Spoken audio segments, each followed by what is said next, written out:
नमस्कार, मैं वंदना अग्रवाल और आप देख रहे हैं रेट इंडिया प्लस। आज एक बहुत सनसनीखेज मामला हमारे संज्ञान में आया है। अक्सर देखा गया है कि पुलिस जो तैनात की जाती है वो लोगों को सुरक्षा देने के लिए तैनात की जाती है, लेकिन यहाँ पर उल्टा ही है। यहाँ पर जो पुलिस ने काम किया है वो बिल्कुल अपने जो रूल रेगुलेशन होते हैं उसके बिल्कुल अपोजिट किया है। सुप्रीम कोर्ट का एक आदेश जारी हुआ था कि सैनिक फॉर्म नाम की एक जगह है साकेत के पास में, वहाँ पर कोई भी निर्माण का कार्य नहीं किया जा सकता। लेकिन जब वहाँ निर्माण का कार्य चल रहा है तो हमारे साथ प्रदीप जी मौजूद हैं। उन्होंने उसकी शिकायत करी तो उनकी शिकायत के एवज में एक्शन लेने के बजाय पुलिस ने उल्टा इन्हीं के साथ मारपीट करी। पूरा मामला इनसे जानने की कोशिश करते हैं। प्रदीप जी, क्या हुआ था आपके साथ में? मैडम, मैंने 16/6/2022 को सैनिक फॉर्म की हो रही अवैध निर्माण की शिकायत दी थी थाना नेपसराय में, और हौज-खास ग्रीन पार्क में भी दी थी, एमसीडी ऑफिस में भी, जिसके बाद मेरे को कई बार बिल्डरों की तरफ से धमकी मिली जी कि अपनी शिकायत वापस ले लो, और मैंने अपनी शिकायत वापस नहीं ली। सर, जो धमकी बिल्डर्स ने आपको दी थी वो रिटर्न में दी थी, फोन कॉल करके दी थी या आपसे मिलकर दी थी? मिलकर दी थी, बांध रोड पर। अच्छा। जी, आगे क्या हुआ? मैडम, उसके बाद क्या नाम है, 8/8/2022 को मैं बांध रोड पे डेली की तरह घूम रहा था। क्या नाम है, मेरे साथ 2-3 भाई और भी घूम रहे थे, जिनके नाम क्या नाम है ब्रिजपाल जी और आर.के. राजपूत जी, सोनू सिंह जी भी थे मेरे साथ। तो पीछे से एक बाइक आई जिस पे 2 पुलिस वाले थे। क्या नाम है, आगे वाले का नाम सुरेंद्र और पीछे वाले का नाम मैं नहीं जानता। क्या नाम है, तो सबसे पूछा, भाई प्रदीप किसका नाम है? तो मैंने बोला, जी सर मेरा नाम है। बल थाने चलो। तो मैडम उनसे पूछा कि किस लिए थाने चलें, क्या वजह है, वजह जाननी चाहिए मैंने। तो उन्होंने मेरे को गंदी गंदी गालियाँ दी सबके सामने। गंदी जिस टाइम आपको गंदी गंदी गालियाँ दी थी वहाँ के लोगों ने ऑब्जेक्शन नहीं लिया? जी मैडम, ऑब्जेक्शन करा। उनने लोगों ने पूछा उनसे, किस वजह से गालियाँ दे रहे हो, किस लिए लेके जा रहे हो, क्या बात है? तो मैडम उन्होंने किसी की नहीं सुनी, और वो पीछे जो बाइक पे बैठे हुए थे, जो सिविल में थे, वो बाइक से उतरे और उन्होंने मेरे को पकड़ के और ज़बरदस्ती बाइक के ऊपर बैठाया, और पीछे से वो बैठे और मेरे को नेपसराय थाने के अंदर लेके गए। थाने के अंदर ले जाने के बाद मैडम एक रूम था, उसके अंदर ले गए, और मेरी बहुत गंदी तरीके से उन्होंने मेरी लात घूंसे से बहुत गंदी तरीके से, जो सुरेंद्र और हेमराज ने मेरी बहुत गंदी तरीके से मैडम पिटाई लगाई मेरी।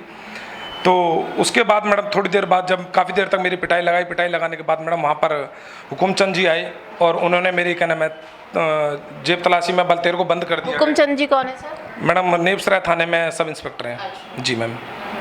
तो मैडम उन्होंने मेरी बलतेर को बंद कर दिया गया। क्या नाम है, तेरे पास क्या क्या सामान है, अपनी आईडी वाईडी दो।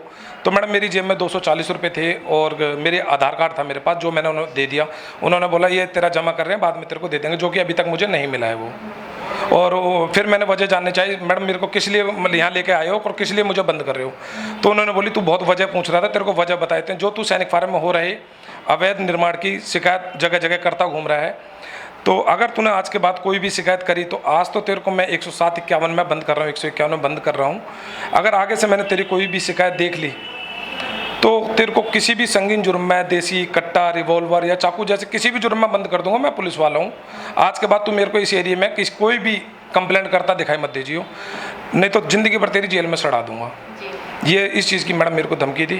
तो सर आपको फिर उसके बाद क्या रिहा कर दिया गया या बंद करके रखा, कैसे? मैडम मेरे को लगभग पिटाई करने के बाद अंदर जाके एक रूम था, उसके अंदर बिठाल के रखा, और मैडम बाकी सबको खाना पीना भी दिया, और मेरे को खाना भी नहीं दिया वहाँ पर। दूसरे दिन 9 तारीख को मैडम लगभग 4-4:30 बजे मेरे को एससीएम कोर्ट से जमानत पर रिहा करा गया। अच्छा, तो सर जैसा कि आपने बताया कि आप 3 दोस्त थे जो वहाँ पे घूम रहे थे, आपके भाई थे, जब आपको पुलिस वाला उठा के लेके गया तो बाकी आपके जो 2 फ्रेंड्स या भाई वहाँ रह गए थे, उनका क्या रिएक्शन था? क्या उन्होंने कोई कार्रवाई करी? उन्होंने कोशिश करी थी मेरे को उस टाइम रोकने की, उनको रोकने की, भाई क्या बात है, इनको क्यों लेके जा रहे हो? लेकिन मैडम वो मैडम पुलिस वाले थे, तो उनके सामने मैडम उनकी किसी की, उन्होंने 100 नंबर पे कॉल करना भी जरूरी नहीं समझा? मैडम वो लेके गए थे। फिर मेरे को अब क्या हुआ उसके बाद मैडम मुझे पता नहीं है करने में। ठीक है, तो सर क्या लगता है आपको इस पूरे मामले के अंदर कि पुलिस का जो काम था कि वो पुलिस जहां अवैध निर्माण हो रहा है उनको रोके, उसके बजाय पुलिस ने आप पर एक्शन लिया, तो क्या लगता है आपको पुलिस ने इसमें पैसे खाए? मैडम ऐसे तो मैं कुछ नहीं कह सकता कि पुलिस ने पैसे खाए या नहीं खाए, इस बारे में तो मैं कुछ नहीं कह सकता, लेकिन मेरे साथ मैडम गलत हुआ है। अच्छा। जी। तो सर अब क्या चाहते हैं आप? मैडम मेरे को न्याय मिले, और जिन्होंने मेरे साथ गलत करा है और जिसने भी मेरे साथ गलत करवाया है उसके खिलाफ कानूनी कार्रवाई होनी चाहिए। अच्छा सर, एक सवाल और, जैसे कि उस पुलिस वाले ने जो सब इंस्पेक्टर था आपके संग मारपीट करी, हेमचंद नाम से जो लड़का था। सब इंस्पेक्टर जी ने मेरे साथ मारपीट नहीं करी, मेरे साथ जो मारपीट करी वो सुरेंद्र और हेमराज ने करी है। और जो सब इंस्पेक्टर जी थे उन्होंने मेरे से पैसे जमा तलाशी के उसमें पैसे और मेरा आधार कार्ड लिया, उनके पास मेरे। तो सर, जिन्होंने आपसे मारपीट करी तो आपने उनके ऊपर जो लेवल पे जो इंस्पेक्टर होते हैं, उसके ऊपर लेवल पे जो पोजीशन पर कमिश्नर वगैरह होते हैं, क्या आपने उनसे कंप्लेंट करी? जी मैडम, मैंने कंप्लेंट करी उनके। तो क्या जब मैडम उसके बाद मेरे को यही नहीं पता था मेरे को किस लिए वहाँ से उठाया है, किस लिए मेरे को थाने ले गए हैं, किस वजह से लेके गए हैं। तो मैडम जब मैं वहाँ से छूट के आया तो मैं तो काफ़ी डरा हुआ था, घबराया हुआ था। उसके बाद तो मैडम 4-5 दिन बाद बीच में 2-3 दिन की छुट्टी पड़ गई, फिर मैंने वहाँ से अपनी FIR कॉपी निकलवाई किस वजह से मेरे को उठा के बंद करा। तो FIR की कॉपी में मुझे पता चला मेरा पुलिस ने झगड़ा दिखाया बांध रोड पर कि मैं किसी सतीश नाम के व्यक्ति के साथ रोड पर गाली गलौज या झगड़ा कर रहा था, ऐसा कुछ गलत दिखाया उसके अंदर। तो मैं जानता ही नहीं था मैडम सतीश है कौन। तो फिर मैंने वहाँ पता करा भाई ये सतीश कौन है जिसके साथ मेरा झगड़ा दिखाया। तो पता चला कि वो RWA में कोई वर्कर है, काम करता है वहाँ पर। तो मैडम मैंने अपने जानने वाले से मैंने उसके पास कॉल करवाई, पता करवाया भाई मेरा तो झगड़ा हुआ ही नहीं उसके साथ। तो फिर उन्होंने कॉल करी तो सतीश ने बोला नहीं भाई मैं प्रदीप को जानते ही नहीं हूँ, ना मेरा प्रदीप के साथ झगड़ा हुआ, ना प्रदीप ने मेरे को गाली गलौज दी। तो सर, ये बात जो हुई थी ये आपकी बाय फेस हुई थी, फोन पे हुई थी, किसी के थ्रू हुई थी?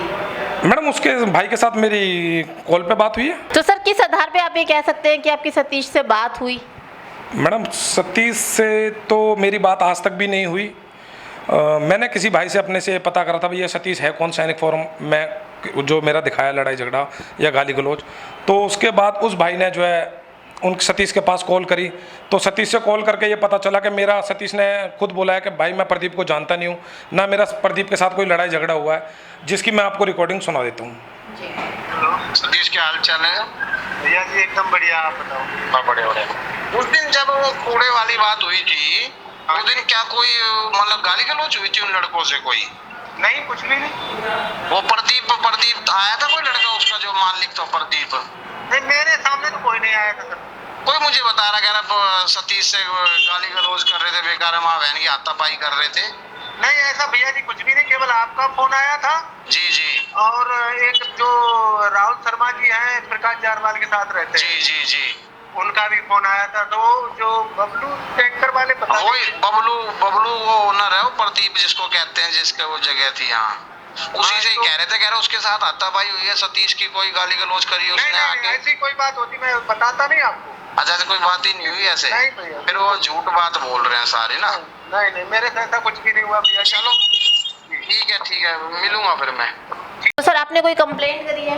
जी मैम, इसकी मैंने 16 तारीख को 16/8/2022 को और 17/8/2022 को मैंने कमिश्नर ऑफिस और DCP साहब के पास कंप्लेंट दी है, विजिलेंस ऑफिस में कंप्लेंट दी है। सर, एक सवाल और यहाँ उठ रहा है कि आज 4 तारीख है, आपने ये कंप्लेंट करी है 16-17 तारीख में, काफ़ी लंबा टाइम बीच में रहा है, तो इतने लंबे टाइम के बाद आपको आज मीडिया की याद आई? मैडम 8 तारीख को मेरे साथ FIR हुई, झूठी FIR करी मेरे ऊपर। उसके बाद मैडम मैं काफ़ी डरा हुआ था, तो उसके बाद मैंने FIR की SCM कोर्ट से मैंने FIR की कॉपी निकलवाई। उसके बाद मैंने DCP साहब के पास कंप्लेंट दी, कमिश्नर साहब के पास कंप्लेंट दी। अब कंप्लेंट दी उसके बाद मैंने मीडिया में भी, जब मेरी नहीं कहीं से सुनवाई हुई तो उसके बाद मैंने मैडम मैं मीडिया के पास आया। तो सुनिए आपने पूरी बात, किस तरह से एक अच्छे खासे इंसान के ऊपर जो कि पुलिस की आंख नाक कान बनने की कोशिश कर रहा था, पुलिस ने उल्टा उसी को ही इल्ज़ामों में फंसा दिया बिना मतलब एक सतीश नाम का जिक्र यहाँ पर हुआ है, जिस सतीश को पता भी नहीं है कि उसके साथ में मिलकर पुलिस ने किसी बंदे के ऊपर कार्रवाई करी है। सतीश की रिकॉर्डिंग हमने आपको सुनवाई, उन्होंने साफ बोला कि वो जानते ही नहीं, और पुलिस ने उस सतीश के आधार पर इनके ऊपर 107-51 लगा रखी है। तो पुलिस का जहाँ तक देखा जाता है कि जिस तरह से रक्षा करने के लिए पुलिस को पब्लिक के लिए रखा हुआ है, लेकिन पुलिस आजकल उल्टे काम कर रही है। तो एक बहुत बड़ा सवाल यहाँ पुलिस डिपार्टमेंट पे होता है कि वो सुरक्षा तो दे नहीं सकती, उल्टा और नए नए तरह के एलिगेशन लगा के किसी भी बेगुनाह इंसान को अपने शिकंजे में ले लेती है।